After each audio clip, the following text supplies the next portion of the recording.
এখানে আমাদের একটা ট্রুথ টেবিল বা সত্য সারণী দেয়া আছে। এই সত্য সারণী থেকে লজিক ফাংশন লিখতে বলা হয়েছে অথবা বুলিয়ান ফাংশন লিখতে বলা হয়েছে। সো আমরা এখানে এখানে প্রশ্নবোধক চিহ্ন আছে। সো এখানে কিউ, হ্যাঁ, তাহলে এই কিউ এর এখানে কি কোন লজিক ফাংশনটা হবে সেটি আমাদেরকে বের করতে হবে এই ট্রুথ টেবিল থেকে। সো সমাধান আমরা এখান থেকে সমাধান করি, অথবা এমসিকিউ আকারে থাকতে পারে এটা, অথবা অথবা ব্রড কোশ্চেনও থাকতে পারে যে ট্রুথ টেবিল থেকে লজিক ফাংশন বের করে সেই লজিক ফাংশনটির কি করো, লজিক ফাংশনটির হচ্ছে সার্কিট ড্র করো, হ্যাঁ, সার্কিট আঁকো। সো এখানে আমরা আরেকটু অ্যাড করে দিই যে সেই লজিক ফাংশন থেকে এর লজিক ফাংশন থেকে, তাহলে এক প্রশ্নের মধ্যে আমাদের দুইটা প্রবলেম সলিউশন হয়ে যাবে। লজিক ফাংশন,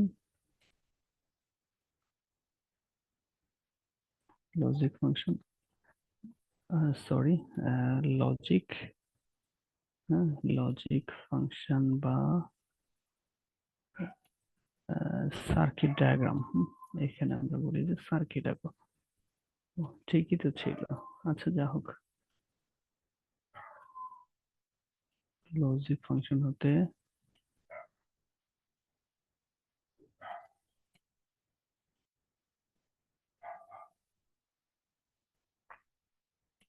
হতে সার্কিট আঁকো। এখানে হলো হতে, হ্যাঁ, আমি মোর্সেই লিখে দিই। একটু দেরি হচ্ছে, ভিডিওটা স্কিপ করে যেও না তোমরা। আমরা এই প্রশ্নের মাধ্যমে দুইটি প্রশ্নের সমাধান শিখবো, খুব ইন্টারেস্টিং। এইগুলো পরীক্ষাতে আসে, এই চ্যাপ্টার থেকে প্রশ্ন করলে এই রিলেটেড কোশ্চেন অবশ্যই দেওয়ার সম্ভাবনা থাকে, হয় এমসিকিউ না হয় সৃজনশীল প্রশ্ন। হ্যাঁ, লজিক ফাংশন হতে সার্কিট ডায়াগ্রাম বা সার্কিট আঁকো। সার্কিট আঁকো, আঁকো।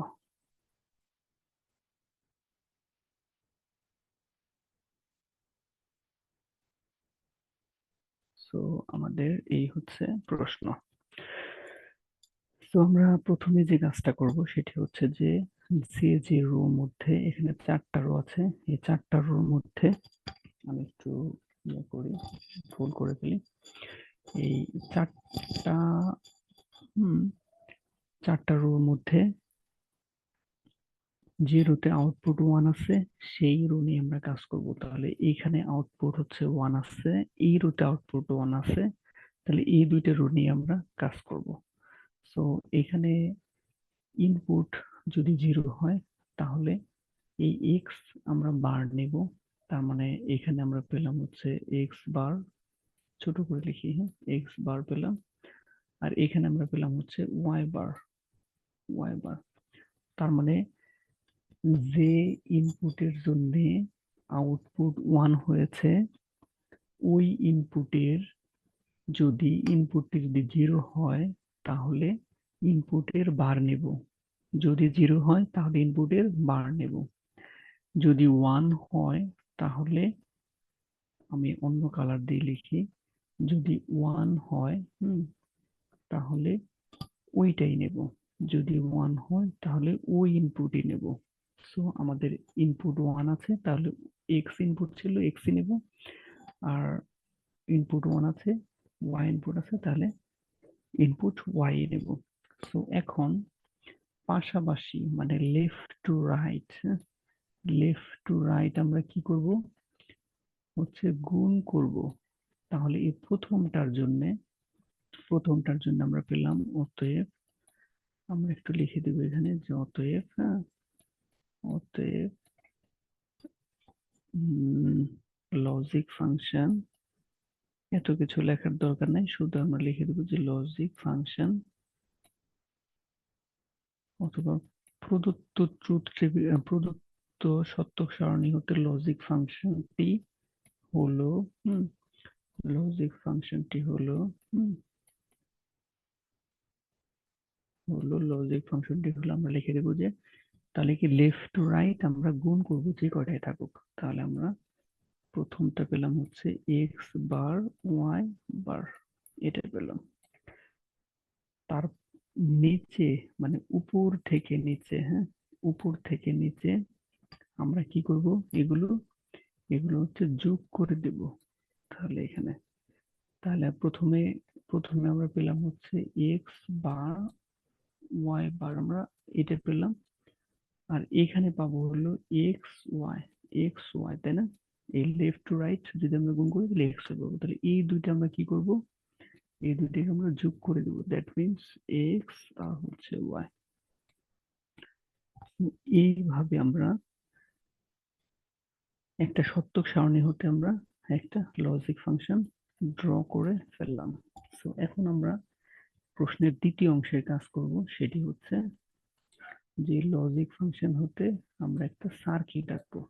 তো সার্কিট আঁকার জন্য তাহলে চলো শুরু করে ফেলি। এখন আমার এই পোর্শনটার দরকার নাই, আমি এটা মুছে ফেলি। সো তোমরা ভিডিওটা আবার টেনে টেনে ভালো করে আমি কি বললাম ভালো করে বুঝে খাতায় লিখে ফেলবে। হ্যাঁ, তো এইভাবে ড্র করে করে নিজের মতো করে আর্ট করবে, তাহলে দেখবে যে এটা মনে থাকবে। সো আমরা দ্বিতীয় প্রশ্ন, এই যে সবুজ কালারের দাগ দিয়ে লজিক ফাংশনটি আমরা লজিক ফাংশন থেকে সার্কিটটি ড্র করব। এখন এটা করতে হয় কিভাবে সেটা আমরা দেখি। এখানে চলক আছে হলো এক্স ওয়াই, তাই দুইটি চলক। সো আমরা এখানে দুইটি চলকের একটা সিগন্যাল লাইন টানবো।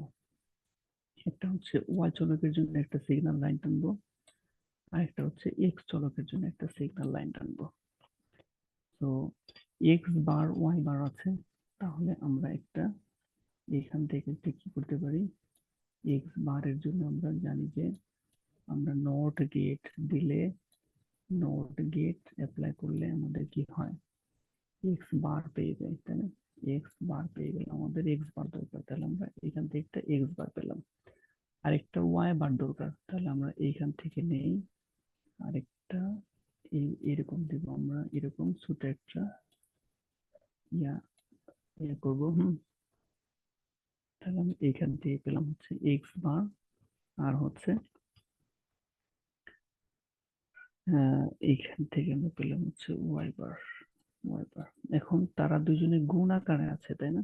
তাহলে গুণ আকারে থাকলে তাহলে আমাদের গুণের জন্য কি এন্ড ইউজ করি, এন্ড গেট ইউজ করি। সো আমাদের এখান থেকে একটা এন্ড গেট ড্র করে দিলাম, এন্ড গেট এখান থেকে দিলাম। এখন আমরা এটার কাজ করি এক্স ওয়াই, এটার কাজ যদি করি তাহলে এক্স ওয়াই, তাহলে এক্স থেকে একটা লাইন টানবো, এখান থেকে যাই, আমরা একই কালার দিয়ে ইউজ করতে পারি। আমরা এখান থেকে একটা লাইন টানবো এক্স, আর হচ্ছে এইখান থেকে একটা লাইন টানলাম হচ্ছে ওয়াই। এক্স ওয়াই যেহেতু গুণ আকার আছে, তাহলে এটি হচ্ছে এন গেট যাবে, এন গেট, এন গেট দ্বারা আমরা ইয়ে করে দিলাম। তো আউটপুট হচ্ছে এইটা। এখন আমাদের একটু দেখার সৌন্দর্যের জন্য একটু কাছাকাছি নিয়ে দিলাম, কাছাকাছি নিয়ে এইখান থেকে আমরা কি করব, আমরা এখান থেকে আমরা একটু দেখার সৌন্দর্যের জন্য আমরা এটাকে এখানে না নিয়ে একটু এখানে করে দিতে পারি, এই পর্যন্ত রাখতে পারি। তো তাহলে আর আমরা মুছতে হবে না। তাহলে আমরা এইখান থেকে এখানে একটা এন্ড গেট করে দিই, এখান থেকে একটা এন্ড গেট আউট করে দিলাম। তো আমরা এইখানে যাই, আর এইখান থেকে এইখানে যাই।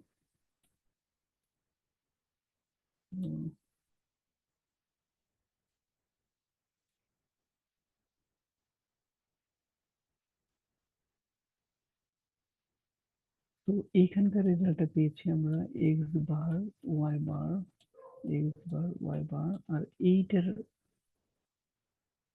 এইটার হচ্ছে আমাদের আউটপুটটা পাবো হচ্ছে এক্স ওয়াই, তাই না? X Y, X Y. So এইখান থেকে একটু এটাকে একটু পেন্সিল দিয়ে একটু গাঢ় করে দেবো, একটু বোল্ড করে দেবো, যে এখান থেকে জয়েন্টটা হয়েছে, এখান থেকে জয়েন্টটা হয়েছে। তো তারপর যে কাজটা করব, এই দুইটা আউটপুট কিন্তু আবার কি আছে এখানে, এখানে হচ্ছে অর গেট দ্বারা যুক্ত আছে। সো আমরা এখানে একটা ওর গেট ড্র করে দেব এইভাবে। ওর গেটের সাংকেতিক চিহ্ন হচ্ছে এটা। তো আমাদের হয়ে গেল হচ্ছে, তাহলে আউটপুটটা আমরা পেয়ে গেলাম হচ্ছে এরকম, x bar y bar plus x Y. তো আশা করি বুঝতে পেরেছি। সো আমি যদি এই পোর্শনটা একটু মুছে দিই, এই পোর্শনটা মুছে দিই, তাহলে আমাদের এক্সাক্ট একটু ভালো বোঝা যাবে। সো আমাদের একটা কি করলাম, লজিক ফাংশন থেকে আমরা একটা সার্কিট ড্র করে ফেললাম। তো এইভাবে আমরা, সরি, এইভাবে আমরা এখানে মুছে গিয়েছে। তো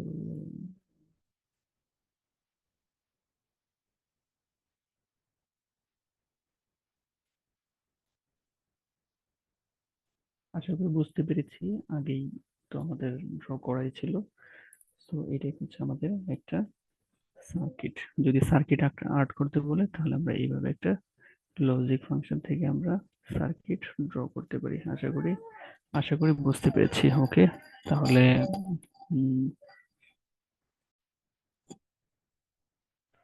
তো এইভাবে তাহলে আমরা একটা লজিক ফাংশন থেকে আমরা একটা সার্কিট ড্র করতে পারি। আশা করি বুঝতে পেরে। তো এইভাবে তাহলে আমরা একটা লজিক ফাংশন থেকে আমরা সার্কিট ড্র করতে পারি। আশা করি বুঝতে পেরেছি। সো এইভাবে আমরা কয়েকটি লজিক ফাংশন থেকে যদি আমরা সার্কিট ড্র করি, তাহলে আমরা মৌলিক গেট দ্বারা এটা দেখালাম। সো আমরা মৌলিক গেট দ্বারা একটা লজিক ফাংশন থেকে সার্কিট ড্র করার পদ্ধতি শিখলাম। ওকে, তো তাহলে চ্যানেলটি যদি ভালো লাগে তাহলে অবশ্যই সাবস্ক্রাইব করবে এবং লাইক, কমেন্ট, শেয়ার করতে ভুলবে না। নেক্সট ভিডিও দেখার আমন্ত্রণ জানিয়ে এখানে শেষ করছি। আল্লাহ হাফেজ।